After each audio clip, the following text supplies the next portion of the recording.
Hello hi नमस्कार, स्वागत आहे तुमचं आपल्या नवीन यूट्यूब चॅनलमध्ये ज्याचं नाव आहे सोनाज फॅमिली व्लॉग। तर तुम्ही कशा आहात नक्की कमेंटमध्ये सांगा। आणि हो, हसत राहा, खेळत राहा आणि आपले नवनवीन व्लॉग नेहमी बघत राहा। मी तर काय करत आहे तुम्हाला समजेलच। आणि हा घाट कशासाठी घातला आहे तर मी पहिल्यांदाच पापड बनवले आहे। तर ते माझ्याकडून खूप म्हणजे कसं काय त्याचा मी पापड करताना कसा काय मला त्रास झाला आहे आणि कसा काय माझा प्लॅन चौपट झाला आहे तुम्हाला या व्लॉगमध्ये नक्कीच समजेल। तर व्लॉग कुठेही स्किप करू नका, शेवटपर्यंत बघा। तर आमच्याकडे अक्षय तृतीयाला गव्हाचे पापड लागते, कारण त्याच्याशिवाय अक्षय तृतीया हा सण कंप्लीट होत नाही। तर त्याच्यासाठीच सगळ्या आमच्या विदर्भामध्ये सगळ्या ताई लोक घरगुती पापड बनवतात गव्हाचे। तर मी पण म्हटलं आमच्या आईना म्हणजे सासूबाईंना म्हटलं की आई तुम्ही दरवर्षी तुम्हीच बनवता, यावर्षी मी बनवते असं त्यांना म्हणून स्वतःकडे ते काम पूर्ण स्वतःकडे घेतलं आणि मीच यावर्षी पापड बनवेल असं मी त्यांना सांगून दिलं। तर आई पण म्हणाल्या ठीक आहे बनवतो म्हणते तर बनव। तर मी 2 दिवसाच्या पूर्वीच आईकडून पूर्ण त्याची रेसिपी घेतली आणि चला म्हटलं आता बनव। तर मी हे गहू भिजू घातले होते, 1 रात्र 2 रात्र मी गहू भिजवून ठेवले। त्यानंतर यामध्ये त्याची पेस्ट करत आहे। तर मला सगळं माहिती होतं आणि आईचं मी मधामधात आईची हेल्प घेत होती, कारण कुठं चुकलं नाही चुकलं तर आईंना विचारत पण होते। तर इथं मी गव्हाला पिसत आहे। तर तसं हे पाट्यावर वाटायचं असतं, पण पाटा वरवंटा आमचा शेजारच्या काकूकडे होता, तर आमच्या वेळेवर पाटा वरवंटा नसल्याने आम्ही आता मिक्सरमध्येच लावत आहे। तर बघू शकता इथं काढलं मी गव्हाला पूर्णपणे मिक्सरमध्ये बारीक करून त्याचं पाणी काढलेलं आहे आणि या पाण्यालाच आपल्याला व्यवस्थित ठेवायचं आहे। याचेच आपल्याला पापड पण बनवायचे। आणि आता झालं आहे आपला दुसरा दिवस उगवला आहे, ते पूर्ण मी रात्रीच करून ठेवलं आहे। तर दुसऱ्या दिवशी मी म्हटलं चला आता देवपूजा करून घेते। सकाळी उठले मस्त फ्रेश झाले आणि चला म्हटलं आता देवपूजा करून सकाळीच पापड बनवावं लागेल, नाहीतर त्यानंतर खूप ऊन वाढतं, आमच्याकडे ऊन पण खूप वाढते। त्याच्यामुळे मी म्हटलं उन्हाच्या पहिलेच पापडाचा कार्यक्रम करून घेते, पापड घालून घेते आणि त्यानंतर दुसरं काम करते। तिथं मी करत आहे देवपूजा। तर सकाळी उठल्यानंतर सुरुवातीला मी देवपूजाच करते, मग बाकी काम करायला घेईल। तर इथं बघते तर काय माचीस पण सापडत नव्हती, वेळेवर काहीच पण सापडत नाही। आमच्या मुली इथल्या तिथं वस्तू करून ठेवतात, त्याच्यामुळं कोणती पण गोष्ट वेळेवर सापडत नाही। इथं मस्तपैकी मी फ्रेश झाल्यानंतर देवपूजा करून घेईल आणि इथं आजची पूजा झाल्यानंतर मला बाहेर पण तुळशीला पाणी घालायचं आहे, मग ते पण करून घेईल। आणि त्यानंतर पापडाचे कसं काय झालं ते पण तुम्हाला सांगायचं आहे, ते पण सांगेलच। तर इथं मी सुरुवातीला देवपूजा करून घेतली। तर एका ताईंचं सारखं मला कमेंट होती की ताई तुमचं मार्बलचं देवघर कसं काय इतकं पांढरं शुभ्र आहे। तर ताई माझं पण सुरुवातीला थोडं काळच होतं, तर मी एक टेक्निक वापरून देवघर घासते त्याच्यामुळे इतकं पांढरं शुभ्र आलं। आणि त्याच्यासाठी मी तुमच्यासाठी स्पेशल एक छोटासा शॉर्ट किंवा व्हिडिओ नक्की बनवेल, त्याच्यामुळे तुम्ही पण तुमचं त्याच पद्धतीने देवघर घासा, म्हणजे त्या पद्धतीने स्वच्छ केलं तर तुमचं नक्की देवघर खूप दिवस पांढरं शुभ्र राहील। तर ती टेक्निक तुमच्यासोबत मी नक्की शेअर करेल, पण त्यासाठी आता थोडा मला वेळ नाही, त्याच्यामुळे मी ते शेअर करत नाही। पण नक्की तुमच्यासाठी तो व्लॉग किंवा शॉर्ट नक्की शेअर करेल। तर बघू शकता माझं पांढरं शुभ्र देवघर आहे। त्यानंतर मला बाहेर पण तुळशीला पाणी घालायचं, ते पण काम करून घेईल। तर मी आता इथं आले बाहेर पण तुळशीला पाणी घालाय आणि बाकी काम करायचं आहे ते पण करेल। इथं मनोभावे प्रार्थना केल्यानंतर आणखी काम स्त्रियांचे काम दिवसभर होतच नाही, कारण आपल्याला एक झालं का दुसरं झालं का तिसरं हे कंटिन्यू करायचंच असतं। तर इथं 9 तर वाजलेच होते, किती सकाळी उठून काम केलं तरी व्हायचा तो टाईम होतोच। आणि पापडाचं असं असतं की आपल्याला लवकर करायचं असते, नाहीतर खूप ऊन वाढतं आणि उन्हामध्ये काही होत नाही।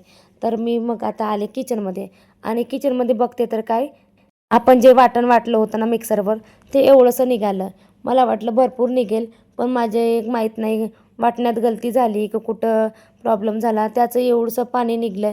तर बघू शकता केवढंसं आपलं ते वाटण झालं। आता याचे पापड तरी किती होईल हेच मला समजत नव्हतं। मी म्हटलं की यावेळी फक्त देवांना समजावण्यात येईल, पापड आम्हाला काही भेटणार नाही। पण आता जेवढं निघलं तेवढं मी इथं गरम पाणी ठेवून ते पूर्ण आपलं निघलेलं पाणी इथं मी हे केलं आहे। बघू शकता अशा पद्धतीने आपलं झालं आहे। आता हे पापडासाठी रेडी आहे। तर या गरमच आपल्याला पापड टाकायचे आहे। तर आई म्हणाले की सावलीमध्ये टाकू आणि मग उन्हामध्ये नेऊ। मी म्हटलं आई चला थोडंसं उन्हाच्या साईडनंच बसू आणि तिथं टाकू। तिथं बघू शकता माझं काही जास्त पापडाचं मिश्रण काही जास्त झाले नाही। मला ते पाहून इतकं हसायला येतं ते काय आणि करू काय नाही, तर आता दिवस पण जास्त राहिली नाही। थोडे दिवस राहिले आणि याच्यासाठी थोडा खूप तामझाम असतो. तर म्हटलं आता जेवढं झालं तेवढं मी आता टाकून घेईल. पण आता मला एक शिकवण मिळाली की आपल्याला कसं करायचं. आता मला समजलं की गहू पण जास्त टाकायचे असते. गहू जास्त टाकलं तर जास्त पाणी निघेल. तर त्याच्यामुळे मला आता यावेळी तर नक्की समजून आलं. नेक्स्ट टाईम मी नक्की चांगल्या पद्धतीनं पापड घालू शकेल अशी आई म्हणाल्या. एक वेळ चुकतंच पण आपण चुकतच शिकतो अशा आई म्हणाल्या. तर चला आता हे पापड तर देवांनाच होईल, आपल्याला तर काही मिळणार नाही. बघू शकता आता कसे निघेल कसे होईल ते तुम्हाला व्हिडिओमध्ये समोर समजेलच. तर इथं मी टाकत आहे पापड. इथं मी पूर्णपणे आईची हेल्प घेतली आहे, कारण मी स्वतःहून काही केले नाही, पहिल्यांदाच आहे ना. त्याच्यामुळे माझ्या आईची पण हेल्प घेईल, कारण ते मोठे आहेत, त्यांना सगळं काही माहीत आहे. तर त्यांच्याच हेल्पने मी पूर्ण पापड आता पसरवून देईल. तर बघू शकता जास्त काही निघाले नाही. मला तर टाकायला पण हसायला येत होतं. करायला गेलं एकने झालं एक अशाच टाईपचं काहीसं वाटत होतं. पण जे झालं ते जेवढे निघेल तेवढे निघेल. आणि आता मी उद्या पण थोडं जास्त असं टाकेल, कारण आई म्हणाले आता आपण 2-3 दिवस बाकी आहेच, आपण टाकू शकतो.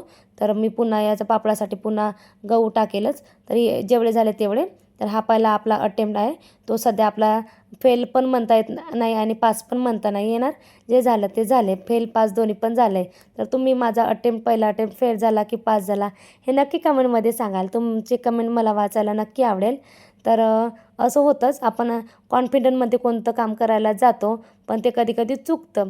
तर माझ्यासोबत पण तसंच झालं. पण मी हे चूक न समजून ही आपल्याला मोठी शिकवणच समजेल आणि त्यानुसार पुन्हा काम करेल. तर कारण हे माझं पहिल्यांदाच आहे ना, त्याच्यामुळे मला अंदाजच आला नाही. तर गहू कमी टाकल्यामुळे थोडं ते कमी निघालं. तर काही हरकत नाही, नेक्स्ट टाईम मी चांगलं काम करेल. तिथे टाकून घेईल पूर्ण पापड. तर हे पूर्णपणे 15-16 झाले. आता ते आपल्याला ठावास जे आम्ही अक्षय तृतीयाला ठाव ठेवतो ना, त्यासाठी कामी येईल. आणि बाकी जे आपल्याला खायला पाहिजे ते मी पुन्हा करेल. तुमच्याकडे अक्षय तृतीयेला काय बनवतं, कशा पद्धतीने तुम्ही अक्षय तृतीया सेलिब्रेट करता हे नक्की सांगा. कारण अक्षय तृतीयाला खूप प्रत्येक ठिकाणी काही ना काही वेगवेगळी रिच्युअल्स आहे. आमच्याकडे पण आहे. ते पण ब्लॉग तुमच्यासोबत नक्की शेअर करेन.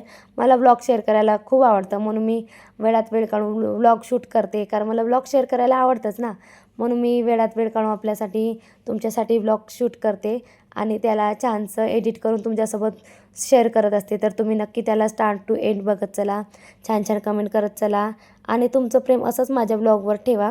कधीच प्रेम माझ्या ब्लॉगवर कमी होऊ देऊ नका, कारण तुमच्या कमेंट आणि सपोर्ट हाच माझ्यासाठी खूप महत्त्वाचा आहे. कारण जेव्हा आपण कधी यूट्यूबवर काम करतो ना, तेव्हा तुमचं प्रेम आणि तुमचा सपोर्टच खूप महत्त्वाचा असतो.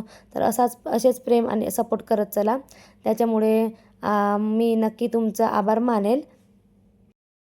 तर पूर्णपणे आता आपण जे काही पापडासाठी केलेले हे मिश्रण आहे ना, पूर्णपणे पसरवले आहे. तर आता मी याला उन्हामध्ये पण सरकवलं. टाकताना मी याच्यामध्ये सावलीमध्ये टाकले आणि हळूहळू मी उन्हामध्ये सरकवून देईल.